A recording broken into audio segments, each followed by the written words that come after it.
So let's kick off with everything you need to do, and please don't miss any of these things. Everything you need to do before the viewing. And this is before you've even booked a viewing on any property.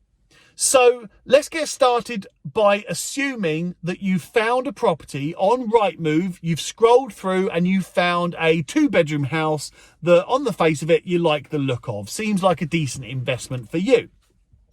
The first thing we need to do is the obvious bit. We need to work out the true value of that property. Now, notice I said true value. That's a very common mistake. I see so many people that want to invest in property, just have a look at all the properties that are on the market, and subconsciously you assume that because those 10 properties are on the market for between 190 and 200, then yours is going to be roughly worth that. Well, it's not. I promise you. On the market price is not the same as the sale completed price. That's the key point to remember there. I will come back to on the market price actually, because that is also important. But we need to know what the sold completed prices are. 2 reasons. Number 1, because your property is only going to be worth what someone's prepared to pay for it. And the sold completed prices is actual evidence of what people are prepared to pay for the property. Secondly, the chances are someone's going to buy that property from you or something like that in the future. If you're going to resell, that is, someone's going to buy the property with a mortgage. So you need to know what the mortgage value of the property is, because a surveyor will only look at actual evidence of sold completed prices.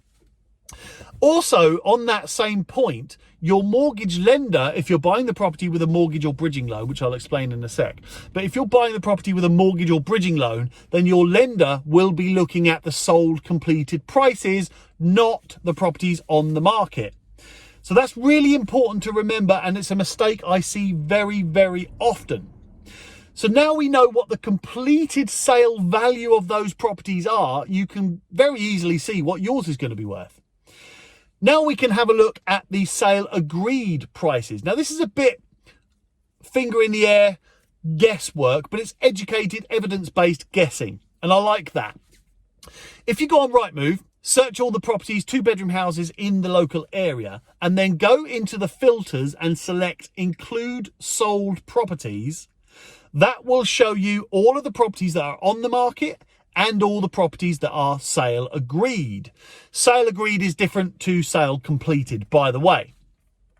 Now, you can see from the sold properties, the ones that have actually sold, and you can see what the prices they were advertised at, and that will give you an idea of how much demand there is, what the popularity of the certain price points are. And to put that into an example, if you've got 20 properties on the market between 190 and 190 and 200,000, all 2-bedroom houses, and there's 20 on the market, 10 of them are sale agreed, but you can notice that all of the sale agreed ones were at 192, 193, 194, 195, but all the ones on the market are 196, 197, 198, 199. Now you know that 2-bedroom properties in that area are more popular if they're below 195. So for me, I would calculate the sale agreeds at the 195 area, and that gives you more of a link to the completed sale prices. So if the average completed sale price is 190, but the sale agreed prices is 195, then that will show you that prices might be slightly increasing over that time. So you might be able to get to 195. So that'll give you a good idea there. But you do also need to know what properties are on the market, because that will tell you where your property is positioned in the market. But it also tells you the demand. If you've got 20 properties on the market, 2-bedroom houses in your area, but only 5 of them are sale agreed, then that means there's low demand for that property. If it's the other way around and there's 15 that are sale agreed and only 5 on the market, that means there's high demand. And anything else is anything else. You get what I'm going with that, where I'm going with that. So now we know the position of your property, the demand for your property, the sold prices, sold completed prices, and the sale agreed prices, you can work out what the true value of your property is. Now, we're probably going to be looking at the job done value, because if you're buying a property that needs a full refurbishment, then that's going to be a different value to once the property is fully refurbished, right? Makes sense? And there's a way to calculate that too. So we'll do that at the viewing. Don't worry about that. We'll do it. Now you need to speak to the agent and find out their advice about what work they think needs to be done to get this up to top value. Now, of course, they're going to say things like, oh, kitchen, bathroom, carpets, painting, whatever. But we need to get a bit more info from them, because if they're going to, if they think they're going to sell the property, right, and this doesn't matter if you're selling it or not, if they think you're going to sell the property, they're more likely to give you some actual information from their perspective and experience about what you need to do to get really good value from that property. You can also ask them for the resale value in their opinion. You can ask them for the rental value in their opinion, and you can ask them for their demand. Now, here's a quick warning.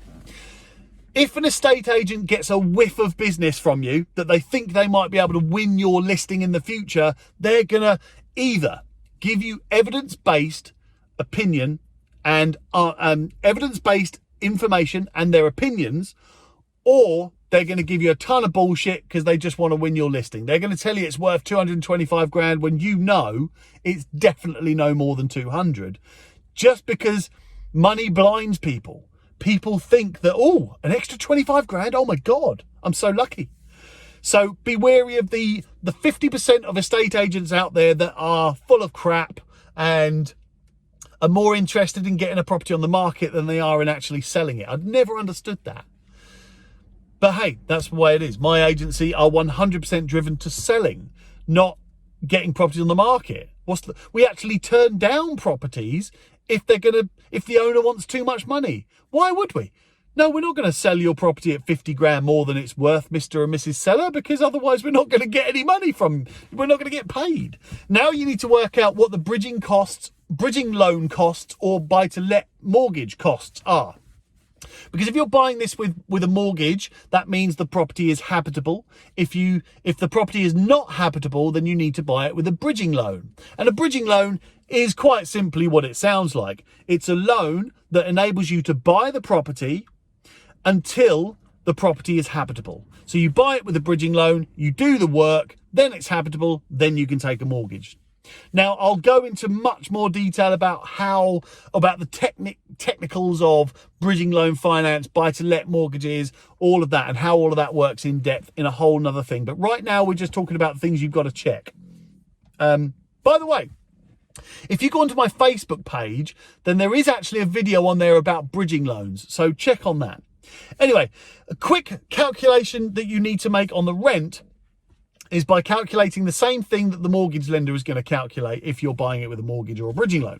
The rent must be at least 125% of the mortgage payment if the interest-only rate is 5.5%. Let me explain that again. The rent on the property that you're buying must be at least 125% of the mortgage payment at 5.5%. So how do you work that out? If you're borrowing 100 grand, 5.5% of 100 grand is £5,500, divided by 12 to get you your monthly rent of about 480, something like that, 475. The rent must be 125% of that figure. That's how the mortgage lender will calculate it to decide whether they're going to lend you that amount or less. So really, all of those pieces of information go towards creating the true yield, which you need to calculate before you even go and view a property. Calculate the true yield.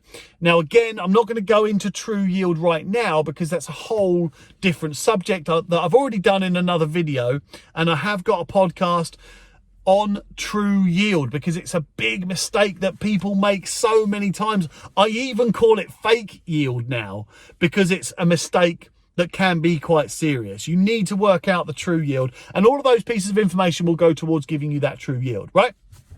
So let's say the boxes have been ticked and the property does generate the correct true yield for you as a property investor. So there you go. All your boxes are ticked. You've booked a viewing, job done.